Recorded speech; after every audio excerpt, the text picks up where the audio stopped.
Assalamu alaikum wa rahmatullahi ta'ala wa barakatuhu. Bonjour et bienvenue encore une fois sur votre chaîne BAC TV Maroc. Aujourd'hui, on va commencer, on va, pardon, on va entamer le troisième module programmé dans le programme de français en première année du baccalauréat. Aujourd'hui, on a le premier chapitre de dernier jour d'un condamné à mort. وقد فضلت أعزائي وإخواني الطلبة أو التلاميذ على أننا سوف نقوم في هذه المرة ليس كالمرات السابقة، بل سنقوم بشرح الكتاب باللغتين الفرنسية والعربية نظرا لما كان يطرح علي من أسئلة حول ما إذا كنت بإمكاني أن أشرح لكم الكتاب باللغة العربية، لأن مستوى الفرنسية مستوى متدني شيئا ما في بلدنا المغرب، ولهذا سوف نقوم في هذه المرة في الكتاب الثالث اللي هو Le dernier jour d'un condamné mort بالشرح المفصل باللغتين العربية وفرنسية. وكما سنقوم في كل شابيتر بطرح مجموعة ان تيست دو ليكتور، واحد مجموعة الأسئلة لمحاولة معرفتنا مدى فهمنا لكل فصل. On va essayer de mettre des quiz sur chaque chapitre jusqu'à la fin du roman. Le dernier jour d'un condamné à mort. Chapitre 1, Bicêtre. Condamné à mort.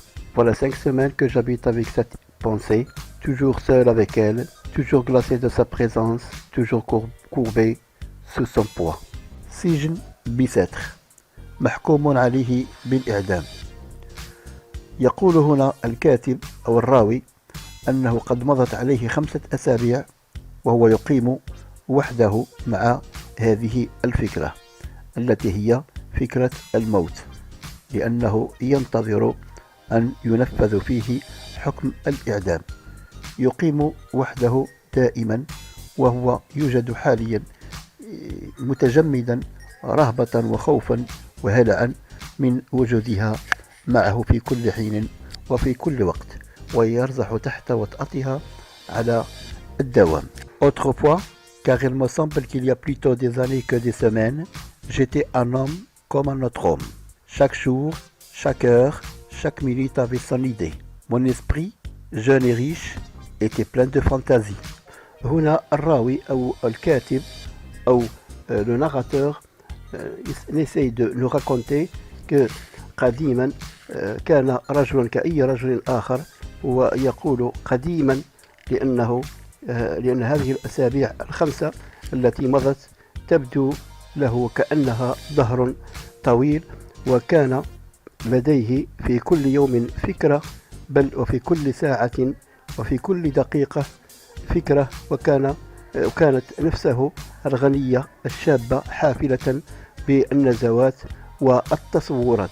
Il s'amusait à me les dérouler les unes après les autres, sans ordre et sans fin, brodant d'inépuisables arabesques cette rude et mince étoffe de la vie. C'étaient des jeunes filles, de splendides chapes d'évêques, des batailles gagnées, des théâtres pleins de bruit et de lumière, et puis encore des jeunes filles, et de sombres promenades la nuit, sous les larges bras de marronniers.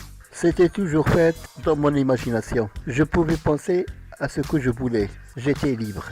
هنا يحاول أن يقول لنا الكاتب بأن تلك الأفكار التي كانت تأتيه كانت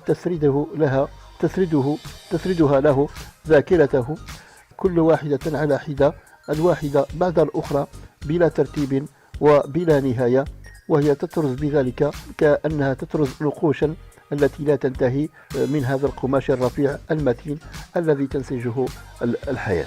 وكان في رأسه أيضا أو وقتئذ كان رأسه عامرة بالفتيات الشابات وبملابس البديعة وبالمعارك الرابحة. كان يربح معارك، ولا أدري ما هي نوع المعارك، ربما وسط هذه الفتيات يحاول أن يقول لنا بما أنه شاب كان يربح صراعات حول فتاة وما شابه ذلك، والمسارح التي تغمرها الضوضاء والأضواء. كان يذهب إلى المسارح وكان عامرا كذلك بالفتيات الصغيرات وبنزهات في ظلام الليل وتحت أغصان أشجار أو أشجار طويلة. وقد كان في خياله عيد دائم مستمر، وكان يستطيع أن يفكر فيما يريد وفي أي وقت يريد ومتى أراد، فقد كان إنسانا حرا. Maintenant je suis captif. Mon corps est offert dans un cachot. Mon esprit est en prison dans une idée, une horrible, une sanglante, une implacable idée. Je n'ai plus qu'une pensée, une conviction, qu'une certitude condamnée à mort. Quoi que je fasse, il est toujours là. Cette pensée infernale, comme un spectre plombe à mes côtés, seule et jalouse, chassant toute distraction, face à face avec moi. يحاول الكاتب هنا أن يفيدنا على أنه الآن يوجد أسيرا، فجسمه مكبل بالحديد في زنزانة، ونفسه سجينة أيضا في فكرة مروعة دامية لا ترحم، ولم يعد لديه سوى فكرة واحدة، سوى إقناع نفسه وبفكرة واحدة وإقناع واحد لا غيره، هو أنه محكوم بالإعدام.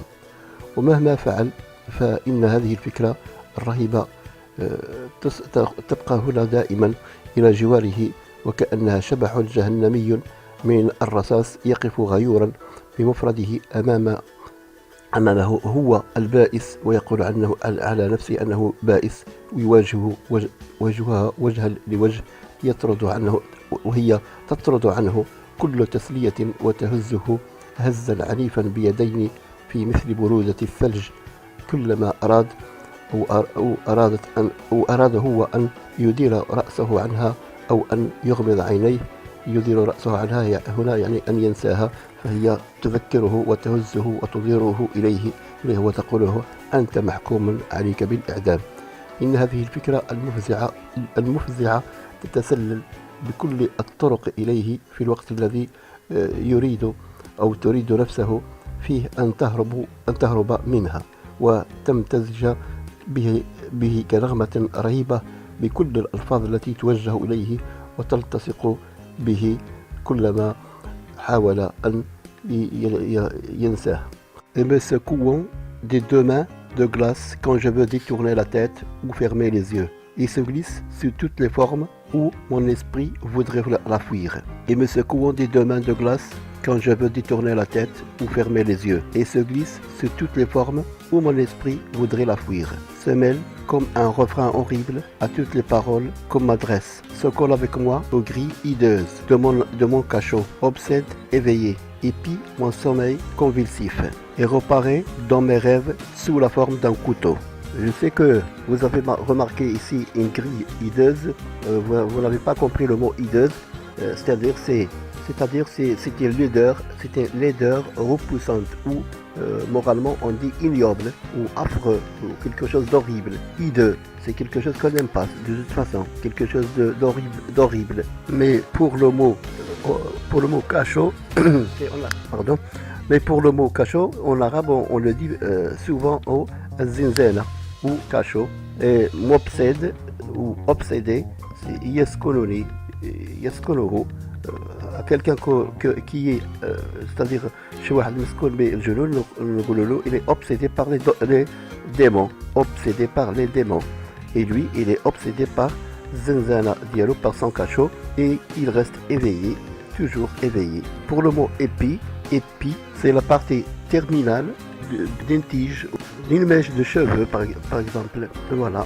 Mais pour le mot convulsive, on peut dire que c'est un caractère brusque, c'est un caractère violent, involontaire, quelque chose de mécanique. وهنا في هذا المقطع يريد الكاتب أو الراوي أو le narrateur باش يفهمنا على أن هذه الفكرة الرهيبة الذي تسكنه دائما وأبدا، وهي تقوم مقامه وتقوم بجواره، وكأنها شبح جهنمي من الرصاص يقف بمفرده أمامه.